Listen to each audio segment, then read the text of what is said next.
Welcome to Community Updates. I'm Emmanuel Ortiz. And I'm Victoria Strait. Although Governor Baker has lifted some of the restrictions, such as the 9:30 curfew and the stay-at-home order between 10 p.m. and 5 p.m., there are some new federal orders in place. Masks will now be required, as will following CDC guidelines in federal buildings and on federal property.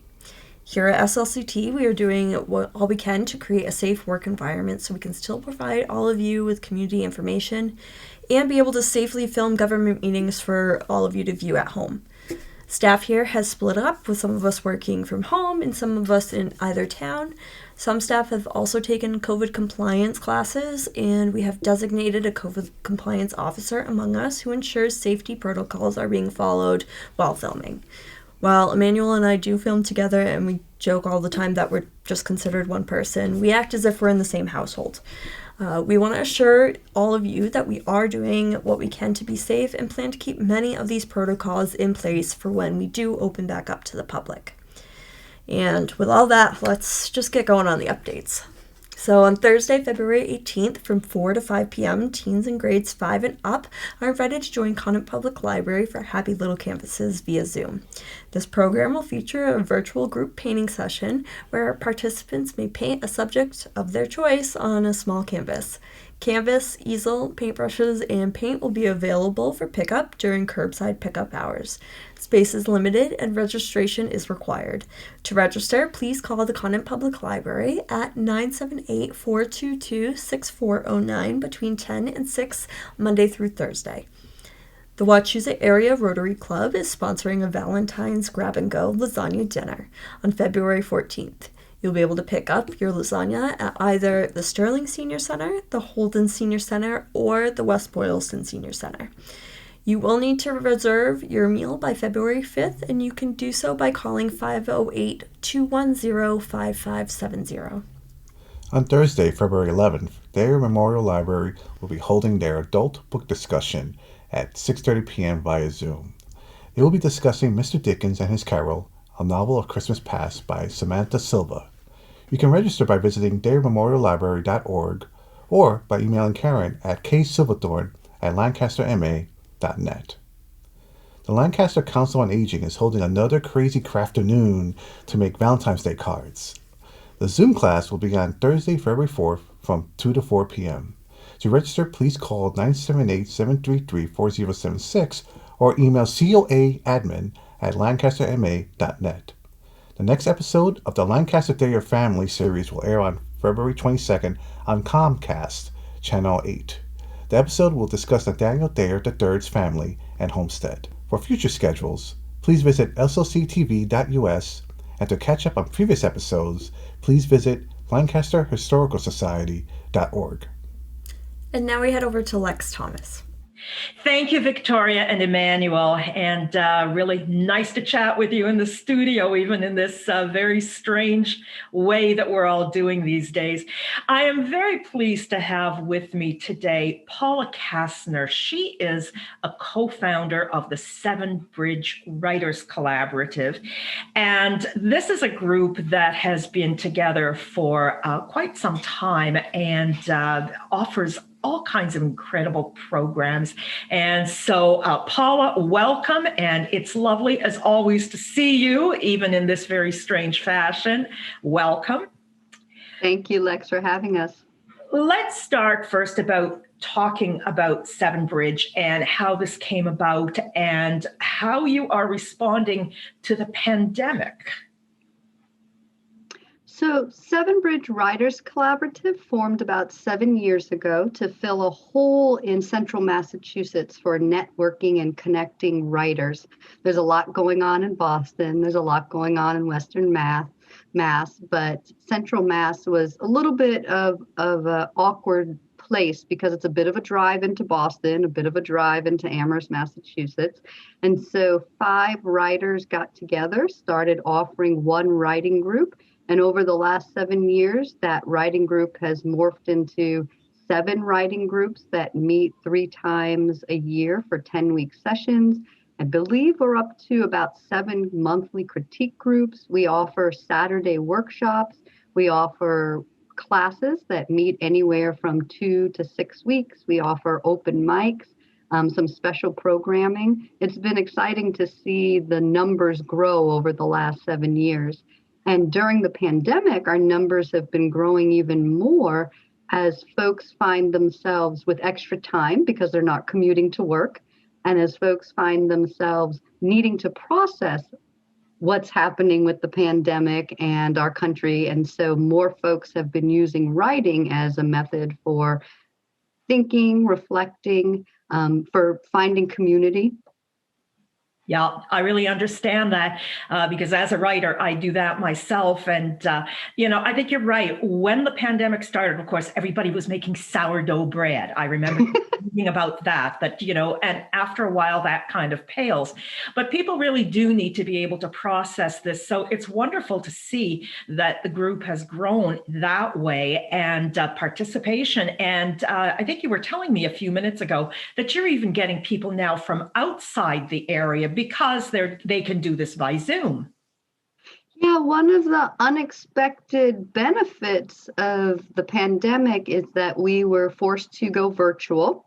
Otherwise, we wouldn't be able to meet at all. And by going virtual, folks who had been a part of Seven Bridge when they lived in Massachusetts, who had to stop when they moved to California or Florida or North Carolina, have been able to rejoin some of the groups and attend some of the workshops because they just adjust for the time zones and plan accordingly. I had a phone call the other day from someone in Oregon who has a friend in Massachusetts who wanted to come to our February workshop and asked if it was allowed. And I said, anyone's allowed now while we're virtual. Sure. And, that's really marvelous for the group as well. And so I have a feeling that as time goes on, you're going to have more and more of that, even once the pandemic is under control and the lockdowns have ended. Now, let's talk a little bit about upcoming programs. What have you got on deck for the next few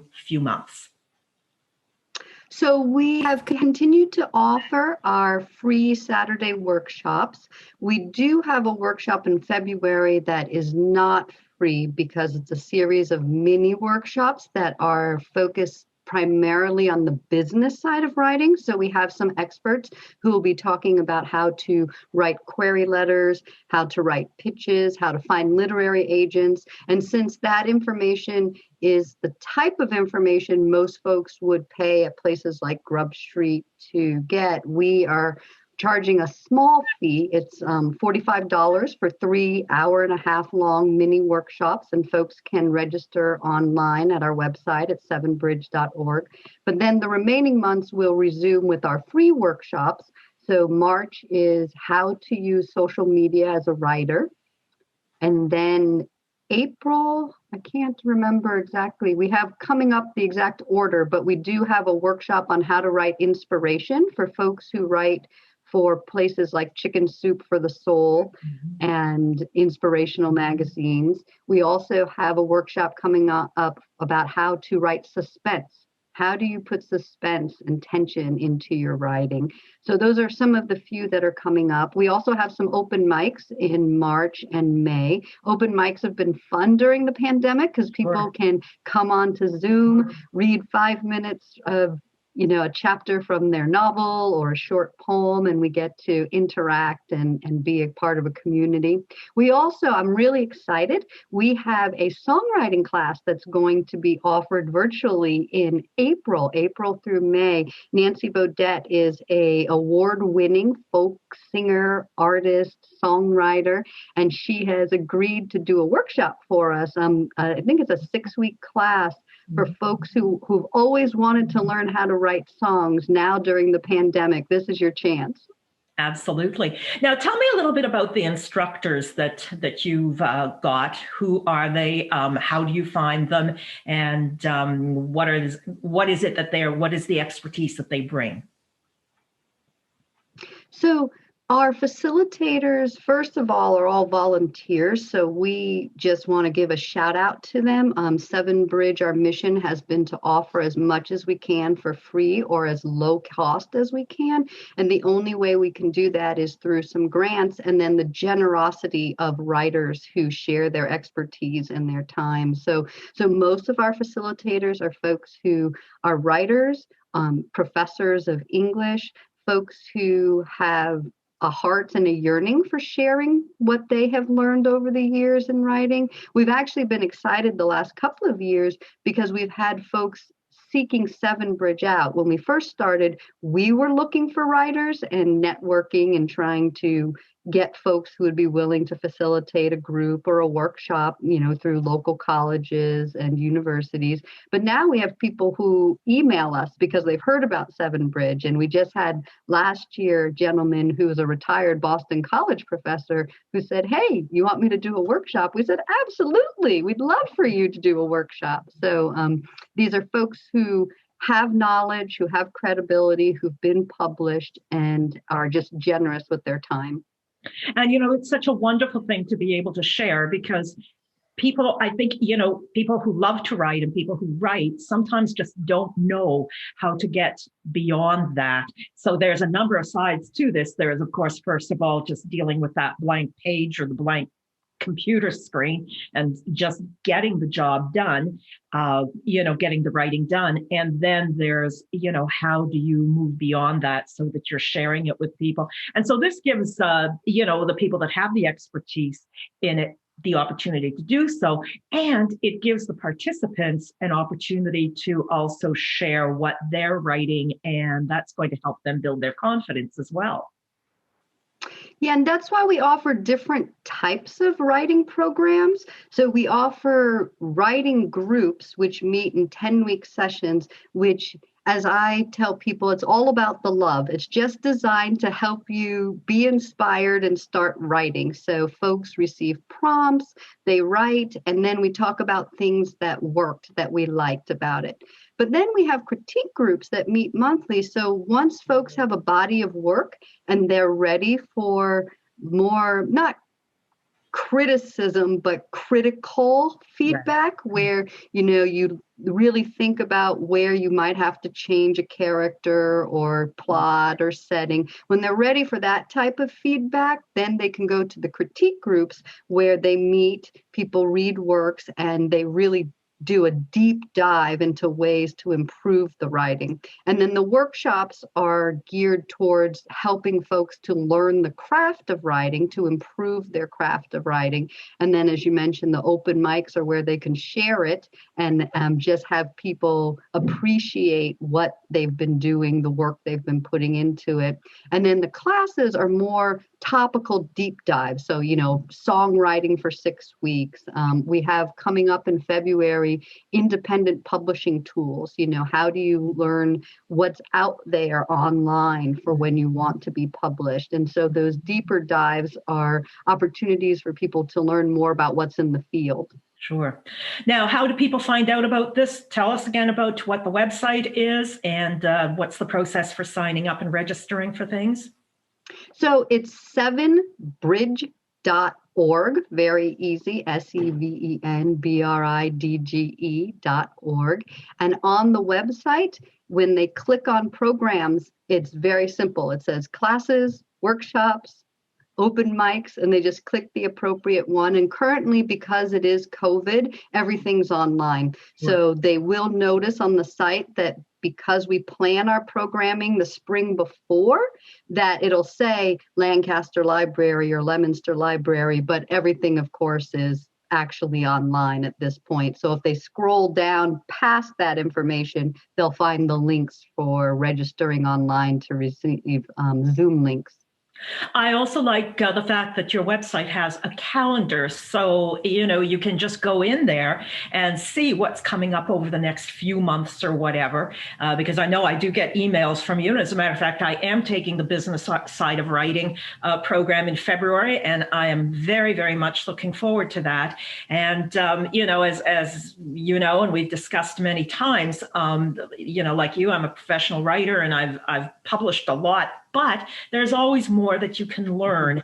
And so I'm so looking forward to that. But it's also just lovely to be able to look at the calendar and, see what's coming up and see what's of interest. And, it's very, very user friendly. So I hope that it continues to grow, Paula. You've been just a delight to speak with, as always. And I'm looking forward to the program in February. And thanks for being with us.